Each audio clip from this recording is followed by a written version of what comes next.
Assalamualaikum warahmatullahi wabarakatuh. Perkenalkan, nama saya Fikri Muhammad Haikal dengan nomor induk mahasiswa 17066241128 dari program studi S1 Akuntansi Fakultas Ekonomi Universitas Negeri Jakarta. Video ini dibuat untuk memenuhi penugasan ujian tengah semester mata kuliah Hukum Bisnis yang diampu oleh Ibu Yeti Lastuti SPD MSE. Analisa studi kasus yang saya pilih adalah Bank Syariah Indonesia. Sebelum itu, Bank Syariah merupakan sebuah sistem perbankan yang beroperasi berdasarkan prinsip bagi hasil yang menguntungkan bagi nasabah dan juga pihak bank.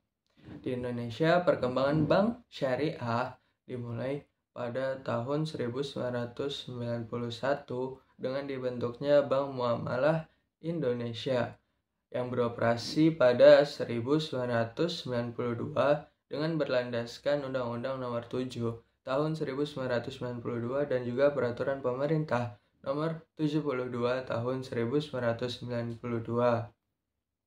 Sekarang, salah satu bank syariah yang populer yaitu Bank Syariah Indonesia.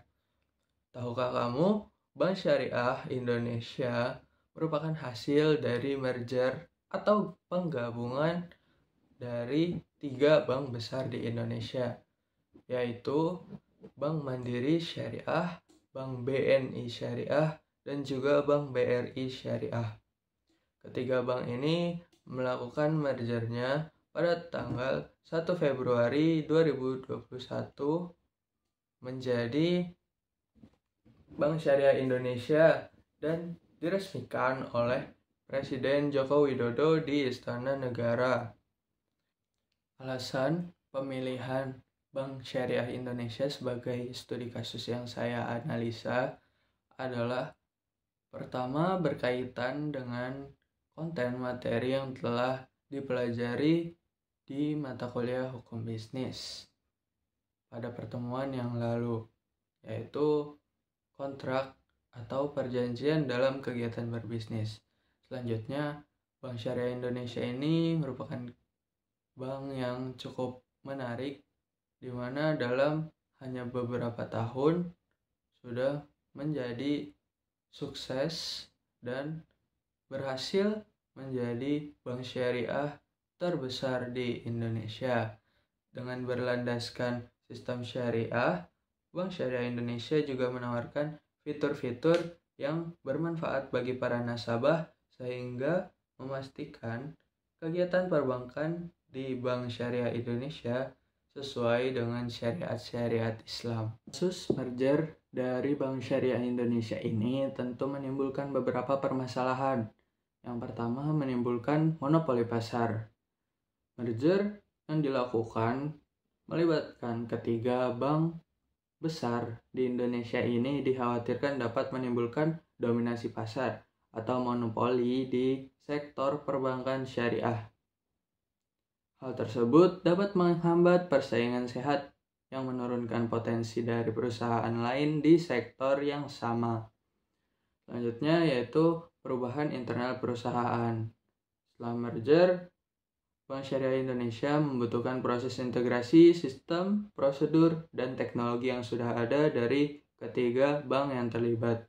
Kasus serupa pernah terjadi juga di Indonesia, yaitu kasus merger Indosat Ooredoo dengan Hutchison 3. Kedua perusahaan yang bergerak di bidang telekomunikasi ini bergabung dan mengumumkan kesepakatan mergernya pada September 2021 dan secara resmi menjadi Indosat Ooredoo Hutchison pada tanggal 4 Januari 2022. Kasus-kasus merger di atas relevan dengan beberapa hukum atau peraturan di Indonesia. Yang pertama yaitu hukum persaingan usaha. Hukum persaingan usaha ini adalah kondisi di mana terdapat dua pelaku usaha atau lebih berusaha saling mengungguli dalam mencapai tujuan yang sama dalam suatu usaha tertentu. Diatur dalam Undang-Undang Republik Indonesia Nomor 5 Tahun 1999 tentang larangan praktik monopoli dan persaingan usaha tidak sehat. Setelah itu, ada juga Peraturan Pemerintah Nomor 44 Tahun 2021 tentang pelaksanaan larangan praktik monopoli dan persaingan usaha tidak sehat. Dengan adanya undang-undang dan peraturan pemerintah ini, pelaku usaha harus menjalankan persaingan secara adil tanpa melaksanakan kegiatan yang merugikan pesaingnya baik secara langsung maupun tidak langsung. Selanjutnya ada hukum perbankan. Hukum yang mengatur berbagai macam kegiatan perbankan di Indonesia. Ini diatur dalam Undang-Undang Nomor 10 Tahun 1998 tentang perubahan Undang-Undang Nomor 7 Tahun 1992 tentang perbankan. Undang-undang ini memberikan kewenangan yang lebih luas kepada Bank Indonesia sebagai bank sentral dalam melakukan pengawasan terhadap kegiatan perbankan, termasuk dalam hal kebijakan moneter. Kasus seperti ini sudah pernah dipelajari dalam mata kuliah hukum bisnis, tepatnya pada presentasi kelompok 3 dengan judul kontrak dalam kegiatan bisnis. Berdasarkan materi yang telah dipelajari, kasus Bank Syariah Indonesia ini termasuk dalam konsep merger. Merger adalah kesepakatan antara perusahaan satu dengan perusahaan lain untuk bergabung menjadi suatu bisnis baru, serta merelakan saham dari perusahaan sebelumnya dan membuat saham sebagai perusahaan baru yang akan berdiri. Merger dibagi ke dalam beberapa jenis, namun yang paling sesuai dengan Bank Syariah Indonesia ini adalah merger horizontal, yaitu kegiatan penggabungan bisnis yang terjadi antara dua perusahaan atau lebih yang beroperasi di industri atau sektor yang sama. Bila membahas merger, tentu terdapat perjanjian atau kontrak di dalamnya. Dalam kasus Bank Syariah Indonesia, contohnya merger ini menganut beberapa asas yang sangat penting untuk kejelasan dari suatu kontrak dari ketiga bank yang melakukan merger.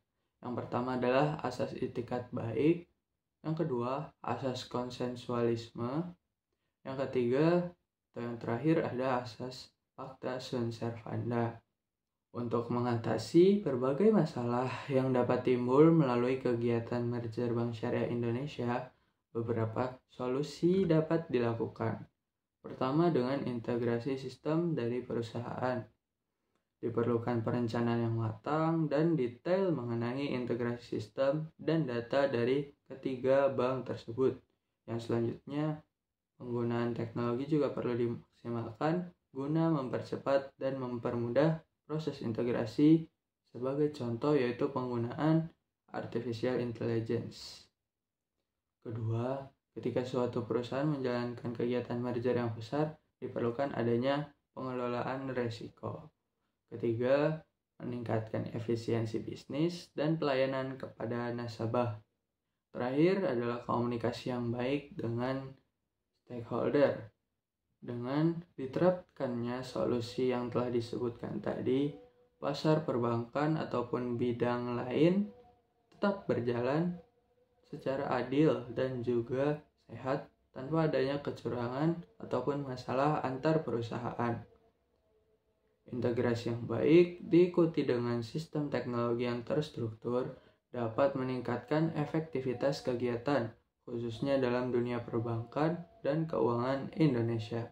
Kesimpulannya, merger dari Bank Syariah Indonesia atau BSI ini merupakan langkah strategis yang bertujuan untuk memperkuat sektor perbankan syariah di Indonesia. Dengan menggabungkan 3 bank syariah BUMN, BSI atau Bank Syariah Indonesia diharapkan mampu meningkatkan efisiensi, daya saing, dan kontribusi terhadap pertumbuhan ekonomi syariah di Indonesia. Meskipun proses merger ini menghadirkan sejumlah tantangan seperti integrasi sistem dan manajemen sumber daya manusia. Namun, dengan perencanaan yang matang dan pelaksanaan yang efektif, Bank Syariah Indonesia memiliki potensi besar untuk menjadi pemimpin pasar dalam industri perbankan syariah. Melalui inovasi produk, peningkatan kualitas layanan, dan penguatan tata kelola perusahaan, BSI diharapkan mampu memberikan nilai tambah bagi seluruh stakeholder termasuk nasabah, pemegang saham, dan masyarakat secara luas. Sekian video penjelasan dari analisa studi kasus yang telah saya kerjakan. Terima kasih. Wassalamualaikum warahmatullahi wabarakatuh.